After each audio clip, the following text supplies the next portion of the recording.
ಸ್ನೇಹಿತರೆ, ಇಂದು ನಾವು 4 ಎಲೆಗಳ ಬಗ್ಗೆ ಮಾತನಾಡೋಣ. ಇವು ಕೇವಲ ನಿಮ್ಮ ಆರೋಗ್ಯವನ್ನು ಸುಧಾರಿಸುವುದಲ್ಲದೆ ನೂರಾರು ಕಾಯಿಲೆಗಳಿಂದ ಈ ಎಲೆಗಳು ನಿಮ್ಮನ್ನು ರಕ್ಷಿಸುತ್ತದೆ. ಅಂತಹ ಎಲೆಗಳ ಬಗ್ಗೆ ನಾವು ಇಂದು ಮಾತನಾಡೋಣ. ಈ ಎಲೆಗಳು ನಮ್ಮ ಅಕ್ಕಪಕ್ಕದಲ್ಲಿ ತುಂಬ ಸುಲಭವಾಗಿ ಸಿಗುತ್ತದೆ, ಆದರೆ ಇದರ ಉಪಯೋಗಗಳು ಮಾತ್ರ ಸಾಕಷ್ಟಿವೆ. ನೀವು ಇವುಗಳನ್ನು ಬಳಸಬಹುದು ಹಾಗೂ ಯಾವುದೇ ಖರ್ಚಿಲ್ಲದೆ ಇವುಗಳಿಂದ ನಿಮ್ಮ ಆರೋಗ್ಯವನ್ನು ಪಡೆಯಬಹುದು. 1. ಪೇರಳ ಎಲೆಗಳು.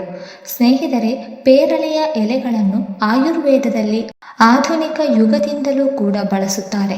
ಪೇರಳ ಎಲೆಗಳಲ್ಲಿ ಆಕ್ಸಿಡೆಂಟ್ಗಳು ಸಾಕಷ್ಟು ಪ್ರಮಾಣದಲ್ಲಿರುತ್ತದೆ. ಆಕ್ಸಿಡೆಂಟ್ಗಳು ನಮ್ಮ ದೇಹದಲ್ಲಿರುವ ಫ್ರೀ ರಾಡಿಕಲ್ಸ್ನಿಂದ ನಮ್ಮನ್ನು ಕಾಪಾಡುತ್ತದೆ. ಅಷ್ಟೇ ಅಲ್ಲದೆ ನಮ್ಮ ಆರೋಗ್ಯವನ್ನು ಸುಧಾರಿಸುವಲ್ಲಿ ಮೊದಲ ಪಾತ್ರವನ್ನು ವಹಿಸುತ್ತದೆ. ಪೇರಳೆಯ ಎಲೆಗಳಲ್ಲಿ ಇನ್ಫ್ಲಮೇಟರಿ ಪ್ರಾಪರ್ಟೀಸ್ ಹೆಚ್ಚಿನ ಪ್ರಮಾಣದಲ್ಲಿರುತ್ತದೆ. ಈ ಎಲೆಗಳು ನಾವು ತೆಗೆದುಕೊಳ್ಳುವುದರಿಂದ ನಮ್ಮ ಶರೀರದಲ್ಲಿರುವ ನೋವು, ಸಂದುಗಳಲ್ಲಿರುವ ನೋವು ಕಡಿಮೆಯಾಗುತ್ತದೆ. ಮೂಳೆಗಳ ಜಾಯಿಂಟ್ ಪೇಯ್ನ್ ಇದ್ದರೆ, ಆರ್ಥೈಟಿಸ್ ಇದ್ದರೆ, ಬೆನ್ನು ನೋವಿದ್ದರೆ, ಮೊಣಕಾಲುಗಳಲ್ಲಿ ನೋವಿದ್ದರೆ ಇಂತಹವರಿಗೆ ಪೇರಳೆಯ ಎಲೆಗಳು ವರದಾನವಾಗಿದೆ ಎಂದು ಹೇಳಬಹುದು. ಇಷ್ಟೇ ಅಲ್ಲದೆ, ನೀವು ಜೀರ್ಣಕ್ರಿಯೆಯಿಂದ ತೊಂದರೆಯನ್ನು ಅನುಭವಿಸುತ್ತಿದ್ದರೆ, ಮೋಷನ್ ಸರಿಯಾಗಿ ಆಗದಿದ್ದರೆ, ಗ್ಯಾಸ್ ಹಾಗೂ ಅಸಿಡಿಟಿ ಪ್ರಾಬ್ಲಮ್ ಇದ್ದರೆ, ನಿಮಗೆ ಶುಗರ್ ಪ್ರಾಬ್ಲಮ್ ಇದ್ದರೆ, ಬ್ಲಡ್ ಶುಗರ್ ಕಂಟ್ರೋಲ್ ಆಗದಿದ್ದರೆ ನೀವು ಕೂಡ ಪೇರಳೆಯ ಎಲೆಗಳನ್ನು ಯಾವುದೇ ತೊಂದರೆ ಇಲ್ಲದೆ ಸೇವಿಸಬಹುದು. ಇದರ ಉಪಯೋಗಗಳನ್ನು ತುಂಬ ಸುಲಭವಾಗಿ ಪಡೆಯಬಹುದು. ನೀವು ಈ ಎಲೆಗಳನ್ನು ಸೇವಿಸುತ್ತೇನೆ ಎಂದರೆ ಇದರ ಎಲೆಗಳ ಚಹಾವನ್ನು ಮಾಡಿಕೊಂಡು ಸೇವಿಸಬಹುದು. ಪೇರಳೆಯ ಎಲೆಗಳ ಚಹಾ ಮಾಡುವುದು ಹೇಗೆ ಎಂದರೆ, ಕೆಲವೊಂದಿಷ್ಟು ಎಲೆಗಳನ್ನು ತೆಗೆದುಕೊಂಡು ಅದನ್ನು ಶುದ್ಧವಾಗಿ ತೊಳೆಯಿರಿ. ನಂತರ ಆ ಎಲೆಗಳನ್ನು ಸ್ವಲ್ಪ ಜಜ್ಜಿ ಅದನ್ನು ನೀರಿನಲ್ಲಿ ಹಾಕಿ ಸ್ವಲ್ಪ ಹೊತ್ತು ಕುದಿಸಿ ಅದರ ನೀರನ್ನು ಖಾಲಿ ಹೊಟ್ಟೆಯಲ್ಲಿ ಸೇವಿಸಬೇಕು. ನಿಮಗೆ ಬೆಳಿಗ್ಗೆ ಈ ಎಲೆಗಳ ಚಹಾವನ್ನು ಕುಡಿಯಲು ಸಾಧ್ಯವಾಗದಿದ್ದರೆ ಸಾಯಂಕಾಲದ ಸಮಯದಲ್ಲಿ ಅದರ ಚಹಾವನ್ನು ಮಾಡಿಕೊಂಡು ಕುಡಿಯಬಹುದು. 2ನೇಯದಾಗಿ ಪಾರಿಜಾತದ ಎಲೆಗಳು. ಈ ಮರದಲ್ಲಿ ರಾತ್ರಿ ಸಮಯದಲ್ಲಿ ಹೂಗಳನ್ನು ಬಿಡುತ್ತದೆ. ಅದರ ಸುವಾಸನೆಯು ತುಂಬ ಚೆನ್ನಾಗಿರುತ್ತದೆ. ಅಷ್ಟೇ ಅಲ್ಲದೆ ಇದರ ಎಲೆಗಳು ಕೂಡ ನಮ್ಮ ಆರೋಗ್ಯಕ್ಕೆ ಸಾಕಷ್ಟು ಉಪಯೋಗಗಳನ್ನು ಮಾಡುತ್ತದೆ.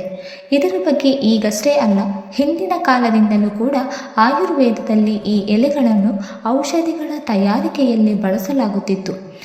ಈ ಎಲೆಗಳಲ್ಲಿರುವ ಆಲ್ಕಲೈಡ್ಸ್ ನಮ್ಮ ಶರೀರದಲ್ಲಿರುವ ನೋವು ಹಾಗೂ ಜ್ವರ ಬಂದಾಗ ಈ ಎಲೆಗಳು ಸಾಕಷ್ಟು ಪ್ರಮಾಣದ ಪರಿಣಾಮವನ್ನು ನೀಡುತ್ತದೆ. ನಿಮ್ಮ ಕೈಕಾಲುಗಳಲ್ಲಿ ನೋವಿದ್ದರೆ, ನಿಮಗೆ ಜ್ವರ ಬಂದರೆ ಈ ಎಲೆಗಳನ್ನು ನೀವು ಸೇವಿಸಬಹುದು. ಈ ಎಲೆಗಳು ಉಸಿರಾಟದ ತೊಂದರೆ ಇದ್ದವರಿಗೆ ಸಾಕಷ್ಟು ಪ್ರಯೋಜನಗಳನ್ನು ನೀಡುತ್ತದೆ. ಅಸ್ತಮದಿಂದ ಬಳಲುತ್ತಿರುವವರಿಗೆ ಸಾಕಷ್ಟು ಪ್ರಮಾಣದ ಪ್ರಯೋಜನಗಳನ್ನು ನೀಡುತ್ತದೆ ಎಂದು ಅನಾದಿ ಕಾಲದಿಂದಲೂ ಆಯುರ್ವೇದದಲ್ಲಿ ಹೇಳಲಾಗಿದೆ. ಪದೇ ಅಲರ್ಜಿ, ನೆಗಡಿಯಿಂದ ಬಳಲುತ್ತಿರುವವರಿಗೆ ಈ ಎಲೆಗಳು ತುಂಬ ಪ್ರಯೋಜನಕಾರಿಯಾಗಿದೆ. ಇವುಗಳನ್ನು ನೀವು ಬಳಸುವುದರಿಂದ ಯಾವುದೇ ರೀತಿಯ ಅಲರ್ಜಿಗಳು ನಿಮ್ಮನ್ನು ಕಾಡುವುದಿಲ್ಲ. ಇನ್ನೊಂದು ಮುಖ್ಯವಾದ ಪ್ರಯೋಜನವೆಂದರೆ, ನಮ್ಮ ಮೆದುಳನ್ನು ಶಾಂತವಾಗಿರಿಸಲು ಪಾರಿಜಾತದ ಎಲೆಗಳು ತುಂಬ ಸಹಾಯ ಮಾಡುತ್ತದೆ. ನೀವು ಒತ್ತಡ ಹಾಗೂ ಚಿಂತೆಯಿಂದ ಬಳಲುತ್ತಿದ್ದರೆ ನೀವು ಈ ಎಲೆಗಳ ಸೇವನೆಯನ್ನು ಮಾಡಬಹುದು. ಇದರಿಂದ ನಿಮಗೆ ತುಂಬ ಪ್ರಯೋಜನಗಳಾಗುತ್ತದೆ. ಎಲ್ಲ ಸಮಸ್ಯೆಗಳಿಂದ ಬಳಲುತ್ತಿದ್ದರೆ ಈ ಎಲೆಗಳನ್ನು ಯಾವುದೇ ಭಯವಿಲ್ಲದೆ ಬಳಸಬಹುದು. ಈ ಎಲೆಗಳನ್ನು ಬಳಸಿ ಚಹಾ ಮಾಡಿಕೊಂಡು ಕುಡಿಯಬಹುದು. ಕೆಲವೊಂದಿಷ್ಟು ತಾಜಾ ಆಗಿರುವಂತಹ ಎಲೆಗಳನ್ನು ತೆಗೆದುಕೊಂಡು ಸ್ವಚ್ಛವಾಗಿ ತೊಳೆದು ಅದನ್ನು ಸ್ವಲ್ಪ ಜಜ್ಜಿ ನಂತರ ನೀರಿನಲ್ಲಿ ಹಾಕಿ ಕುದಿಸಿ ಅದರ ಚಹಾವನ್ನು ಖಾಲಿ ಹೊಟ್ಟೆಯಲ್ಲಿ ಕುಡಿಯಬಹುದು. ಬೆಳಗ್ಗೆ ನಿಮಗೆ ಕುಡಿಯಲು ಸಾಧ್ಯವಾಗದಿದ್ದರೆ ಸಾಯಂಕಾಲದ ಸಮಯದಲ್ಲಿ ಕುಡಿಯಬಹುದು. ಅಷ್ಟೇ ಅಲ್ಲದೆ ಇನ್ನೊಂದು ಮುಖ್ಯವಾದ ವಿಷಯ, ಇದನ್ನು ನೀವು ಪ್ರತಿದಿನ 1 ರಿಂದ 2 ಕಪ್ ಮಾತ್ರ ಸೇವಿಸಬಹುದು. ಅದಕ್ಕಿಂತ ಜಾಸ್ತಿ ಸೇವಿಸುವ ಹಾಗಿಲ್ಲ. ಅತಿಯಾಗಿ ಸೇವಿಸಿದರೆ ಇದರಿಂದ ಹಾನಿಯಾಗುವುದು ಅಷ್ಟೇ ಖಚಿತ. 3ನೇಯದಾಗಿ ತುಳಸಿ ಎಲೆಗಳು.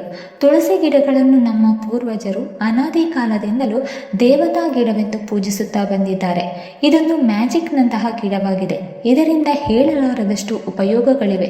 ಇದರ ಉಪಯೋಗದಿಂದ ನಮಗೆ ಆಗುವ ಲಾಭವೇನೆಂದರೆ, ಇದು ನಮ್ಮ ದೇಹದಲ್ಲಿ ರೋಗ ನಿರೋಧಕ ಶಕ್ತಿಯನ್ನು ಹೆಚ್ಚಿಸುತ್ತದೆ, ಒತ್ತಡವನ್ನು ಕಡಿಮೆ ಮಾಡುತ್ತದೆ, ನಮ್ಮ ಮೈಂಡ್ ರಿಲ್ಯಾಕ್ಸ್ ಆಗುವಂತೆ ಮಾಡುತ್ತದೆ. ಪ್ರತಿದಿನ ಈ ಎಲೆಗಳನ್ನು ಸೇವಿಸುವುದರಿಂದ ನಿಮ್ಮ ಒತ್ತಡ, ಚಿಂತೆ ಚಿಂತೆ ಎಲ್ಲವನ್ನು ಕಡಿಮೆ ಮಾಡುತ್ತದೆ. ಅಷ್ಟೇ ಅಲ್ಲದೆ ತುಳಸಿ ಎಲೆಗಳು ಅಲರ್ಜಿ, ಕೆಮ್ಮು, ನೆಗಡಿ, ಶೀತ, ಜ್ವರ ಈ ಎಲ್ಲ ಸಮಯದಲ್ಲಿಯೂ ಕೂಡ ತುಂಬ ಉಪಯೋಗಕ್ಕೆ ಬರುತ್ತದೆ. ಅಸ್ತಮಾದಿಂದ ಬಳಲುತ್ತಿರುವವರಿಗೂ ಕೂಡ ಇದು ರಾಮಬಾಣವಾಗಿದೆ ಎಂದು ಹೇಳಬಹುದು. ಈ ಎಲೆಗಳನ್ನು ಹೇಗೆ ಉಪಯೋಗಿಸಬೇಕು ಎಂದರೆ, ಇವುಗಳನ್ನು ಹಸಿಯಾಗಿಯೂ ತಿನ್ನಬಹುದು. ಹಸಿಯಾಗಿ ತಿನ್ನಲಾಗದಿದ್ದರೆ ಇವುಗಳಿಂದ ಚಹಾ ಮಾಡಿಕೊಂಡು ಕುಡಿಯಬಹುದು. ತಾಜಾ ಎಲೆಗಳನ್ನು ತೆಗೆದುಕೊಂಡು ಸ್ವಲ್ಪ ಜಜ್ಜಿ ಅದನ್ನು ನೀರಿನಲ್ಲಿ ಕುದಿಸಿ ಬೆಳಗ್ಗೆ ಖಾಲಿ ಹೊಟ್ಟೆಯಲ್ಲಿ ಕುಡಿಯುವುದರಿಂದ ಇದರ ಪ್ರಯೋಜನಗಳು ಬಹಳಷ್ಟು. ಬೆಳಗ್ಗೆ ಕುಡಿಯಲು ಆಗದಿದ್ದರೆ ನೀವು ಇದರ ಚಹಾವನ್ನು ಸಾಯಂಕಾಲ ಕುಡಿಯಬಹುದು. ನಿಮಗೆ ಹಾಗೆ ಅದರ ಚಹಾ ಕುಡಿಯಲು ಇಷ್ಟವಿಲ್ಲದಿದ್ದರೆ ನೀವು ಪ್ರತಿದಿನ ಚಹಾ ಮಾಡುವುದರಲ್ಲಿ ಸ್ವಲ್ಪ ಎಲೆಗಳನ್ನು ಹಾಕಿ ಈ ಚಹಾವನ್ನು ಕೂಡ ಕುಡಿಯಬಹುದು. ನೀವು ತುಳಸಿ ಚಹಾ ಮಾಡುವಾಗ ಅದರಲ್ಲಿ ಶುಂಠಿ ಹಾಗೂ ನಿಂಬೆಹಣ್ಣನ್ನು ಸೇರಿಸಿಕೊಂಡು ಚಹಾ ಮಾಡಿಕೊಂಡು ಕುಡಿಯಬಹುದು. ಇದರಿಂದ ಅದರ ಸ್ವಾದ ಕೂಡ ಹೆಚ್ಚಾಗುತ್ತದೆ. ನಿಮಗೂ ಕೂಡ ಅದರ ಸ್ವಾದ ಕಹಿ ಅನಿಸುವುದಿಲ್ಲ. ಈ ಚಹಾ ಮತ್ತಷ್ಟು ಆರೋಗ್ಯಕರವಾಗಿರುತ್ತದೆ. ನಿಮಗೆ ಕಫ ಕಟ್ಟಿದ್ದರೆ ಶುಂಠಿ ಸೇವಿಸುವುದರಿಂದ ನಿಮ್ಮ ಕಫದ ಸಮಸ್ಯೆ ಪರಿಹಾರವಾಗುತ್ತದೆ. ನಿಂಬೆಹಣ್ಣು ಸೇವಿಸುವುದರಿಂದ ನಿಮ್ಮ ದೇಹಕ್ಕೆ ವಿಟಮಿನ್ ಸಿ ಸಿಗುತ್ತದೆ. 4. ಬೇವಿನ ಎಲೆಗಳು. ಬೇವಿನ ಎಲೆಗಳು ಎನ್ನುತ್ತಿದ್ದಂತೆ ಎಲ್ಲರೂ ಮುಖ ತಿರುಗಿಸುತ್ತಾರೆ, ಏಕೆಂದರೆ ಈ ಎಲೆಗಳು ಕಹಿಯಾಗಿರುತ್ತದೆ, ಅವುಗಳನ್ನು ತಿನ್ನಲು ಸಾಧ್ಯವಾಗುವುದಿಲ್ಲ ಎಂದು. ಆದರೆ ಅದರ ಆರೋಗ್ಯದ ಗುಣಗಳನ್ನು ನೀವು ಕೇಳಿಸಿಕೊಂಡರೆ ಕಹಿ ಎನ್ನುವುದನ್ನು ಮರೆತು ಅವುಗಳನ್ನು ಪ್ರತಿದಿನ ಸೇವಿಸುತ್ತೀರಾ. ಬೇವಿನ ಎಲೆಗಳು ಡಿಟಾಕ್ಸಿಫೈ ಮಾಡುವುದರಿಂದ ನಿಮ್ಮ ಶರೀರವನ್ನು ಒಳಗಿನಿಂದಲೇ ಸ್ವಚ್ಛ ಮಾಡುತ್ತದೆ. ಬೇವಿನ ಎಲೆಗಳು ನಿಮ್ಮ ಚರ್ಮದ ಕಾಂತಿಯನ್ನು ಹೆಚ್ಚಿಸುತ್ತದೆ, ನಿಮ್ಮ ಚರ್ಮದ ಆರೋಗ್ಯವನ್ನು ಸುಧಾರಿಸುತ್ತದೆ, ನಿಮ್ಮ ಚರ್ಮಕ್ಕೆ ಮತ್ತಷ್ಟು ಹೊಳಪನ್ನು ನೀಡುತ್ತದೆ. ಚರ್ಮದಲ್ಲಿ ಆಗಿರುವ ಕಲೆಗಳು, ಗುಳ್ಳೆಗಳು ಹಾಗೂ ಅಲರ್ಜಿಗಳನ್ನು ಕಡಿಮೆ ಮಾಡುತ್ತದೆ. ನಿಜ ಹೇಳಬೇಕೆಂದರೆ ಇದಿಷ್ಟೇ ನಮಗೆ ಬೇವಿನ ಎಲೆಗಳಿಂದ ಉಪಯೋಗಗಳು ಎಂದು ಗೊತ್ತಿರುವುದು. ಆದರೆ ಅದಕ್ಕೂ ಮೀರಿ ಬೇವಿನ ಎಲೆಗಳು ನಮ್ಮ ಆರೋಗ್ಯಕ್ಕೆ ತುಂಬ ಪ್ರಯೋಜನಗಳನ್ನು ನೀಡುತ್ತದೆ ಎನ್ನುವುದು ಸಾಕಷ್ಟು ಜನಕ್ಕೆ ಗೊತ್ತೇ ಇಲ್ಲ. ಹಾಗಿದ್ದರೆ ಇಂದಿನ ಈ ವಿಡಿಯೋದಲ್ಲಿ ಅದರ ಬಗ್ಗೆ ತಿಳಿದುಕೊಳ್ಳೋಣ. ಬೇವಿನ ಎಲೆಗಳು ನಮ್ಮ ವಸಡುಗಳನ್ನು ಗಟ್ಟಿಮುಟ್ಟಾಗಿಸುತ್ತದೆ, ಶುಗರ್ ಕಂಟ್ರೋಲ್ ಮಾಡುವುದರಲ್ಲಿ ಆದ್ಯತೆಯನ್ನು ವಹಿಸುತ್ತದೆ. ಇವುಗಳನ್ನು ಪ್ರತಿದಿನ ಸೇವಿಸುತ್ತಾ ಬಂದರೆ ಶುಗರ್ ತಾನಾಗಿಯೇ ಹೊರಟು ಹೋಗುತ್ತದೆ. ಬೇವಿನ ಒಂದಷ್ಟು ತಾಜಾ ಎಲೆಗಳನ್ನು ತೆಗೆದುಕೊಂಡು ಹಾಗೆ ಅಗೆದು ಸೇವಿಸಬಹುದು. ಇಲ್ಲದಿದ್ದರೆ ಅದರ ಎಲೆಗಳನ್ನು ಜಜ್ಜಿ ಅದರ ಚೂರ್ಣವನ್ನು ಬಾಯಿಗೆ ಹಾಕಿಕೊಂಡು ಒಮ್ಮೆಲೆ ನೀರನ್ನು ಕುಡಿಯಬಹುದು.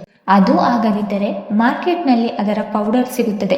ಅದನ್ನು ಸ್ವಲ್ಪ ಬೆಚ್ಚಗಿನ ನೀರಿನಲ್ಲಿ ಹಾಕಿ ಆ ನೀರನ್ನು ಸಹ ಕುಡಿಯಬಹುದು. ನಿಮಗೆ ಯಾವ ರೀತಿ ಸುಲಭ ಎನಿಸುತ್ತದೆ ಆ ರೀತಿ ನೀವು ಇದನ್ನು ಸೇವಿಸಬಹುದು. ನಾನು ಹೇಳುವುದೇನೆಂದರೆ, ಪೌಡರ್ ಬಳಸಿ ಉಪಯೋಗಿಸುವುದಕ್ಕಿಂತ ಫ್ರೆಶ್ ಎಲೆಗಳನ್ನು ತೆಗೆದುಕೊಂಡು ಅದನ್ನು ಜಜ್ಜಿ ಒಂದು ಉಂಡೆಯನ್ನಾಗಿ ಮಾಡಿಕೊಂಡು ಹಾಗೆ ನುಗ್ಗಿ ನೀರನ್ನು ಕುಡಿಯಬಹುದು. ಇದು ನಿಮಗೆ ಕಹಿ ಎನಿಸುವುದಿಲ್ಲ. ನೀವು ಬೇವಿನ ಎಲೆಗಳನ್ನು ತಿನ್ನುತ್ತಿದ್ದೇನೆ ಎಂದು ಕೊಳ್ಳುವುದೂ ಇಲ್ಲ. ಸ್ನೇಹಿತರೆ, ನಾವು ಈಗ 4 ಆಯುರ್ವೇದಿಕ್ ಹಾಗೂ ಆರೋಗ್ಯಕರ ಎಲೆಗಳನ್ನು ಹೇಗೆ ಸೇವಿಸುವುದು ಹಾಗೂ ಅದರ ಆರೋಗ್ಯದ ಗುಟ್ಟನ್ನು ತಿಳಿದುಕೊಂಡಿದ್ದೇವೆ. ನಾವು ಯಾವುದೇ ಆಯುರ್ವೇದಿಕ್ ಆಹಾರ ಪದಾರ್ಥಗಳನ್ನು ತೆಗೆದುಕೊಳ್ಳುವುದಾಗಲಿ ಇದೇ ರೀತಿ ಎಲೆಗಳನ್ನು ಸೇವಿಸುವುದಾಗಲಿ ಅದಕ್ಕಿಂತ ಮೊದಲು ತಿಳಿದುಕೊಳ್ಳಬೇಕಾಗಿರುವುದು ಏನೆಂದರೆ, ಯಾವುದೇ ಆಯುರ್ವೇದಿಕ್ ಔಷಧಿಗಳನ್ನಾಗಲಿ ಎಲೆಗಳ ಸೇವನೆಯನ್ನಾಗಲಿ ಬಹಳ ದಿನಗಳವರೆಗೆ ಸೇವಿಸಿದ ನಂತರವೇ ಅದರ ಪ್ರಯೋಜನ ನಮಗೆ ಸಿಗುತ್ತದೆ. ಸ್ವಲ್ಪ ದಿನಗಳವರೆಗೆ ಸೇವಿಸಿ ನಂತರ ಬಿಟ್ಟು ಬಿಟ್ಟರೆ, ಯಾವಾಗಲಾದರೂ ಒಮ್ಮೆ ಸೇವಿಸಿ ನಂತರ ಬಿಟ್ಟು ಬಿಟ್ಟರೆ ಅದರ ಪ್ರಯೋಜನಗಳು ನಮ್ಮ ದೇಹಕ್ಕೆ ಸಿಗುವುದಿಲ್ಲ. ಅವುಗಳನ್ನು ಒಂದು ಪ್ರಮಾಣದಲ್ಲಿ ಸೇವಿಸಬೇಕು ಹಾಗೂ ಪ್ರತಿದಿನ ಸೇವಿಸಬೇಕು. ಅಷ್ಟೇ ಅಲ್ಲದೆ ಮುಖ್ಯವಾದ ವಿಷಯವೇನೆಂದರೆ ಇವುಗಳನ್ನು ನಿಯಮಿತ ಪ್ರಮಾಣದಲ್ಲಿ ಸೇವಿಸಬೇಕು.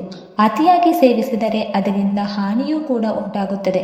ನೀವು ತುಂಬ ದಿನಗಳಿಂದ ಒಂದು ಕಾಯಿಲೆಗೆ ಔಷಧಿಗಳನ್ನು ತೆಗೆದುಕೊಳ್ಳುತ್ತಿದ್ದರೆ ಈ ಎಲೆಗಳನ್ನು ಸೇವಿಸುವ ಮೊದಲು ನಿಮ್ಮ ಡಾಕ್ಟರ್ನನ್ನು ಕನ್ಸಲ್ಟ್ ಮಾಡಿ ನಂತರ ಈ ಎಲೆಗಳನ್ನು ಸೇವಿಸಬೇಕೋ ಬೇಡವೋ ಎನ್ನುವುದರ ಬಗ್ಗೆ ತಿಳಿದುಕೊಂಡು ನಂತರ ಸೇವಿಸಿ. ಸ್ನೇಹಿತರೆ, ಈ ಮಾಹಿತಿ ನಿಮಗೆ ಇಷ್ಟವಾಗಿದ್ದರೆ ದಯವಿಟ್ಟು ಲೈಕ್ ಮಾಡಿ, ಶೇರ್ ಮಾಡಿ ಮತ್ತು ಕಮೆಂಟ್ ಮಾಡಿ. ಹಾಗೆ ಮುಂದಿನ ವಿಡಿಯೋಸ್ಗಳಿಗಾಗಿ ನಮ್ಮ ಚಾನಲನ್ನು ಸಬ್ಸ್ಕ್ರೈಬ್ ಮಾಡಿಕೊಳ್ಳಿ. ಧನ್ಯವಾದಗಳು.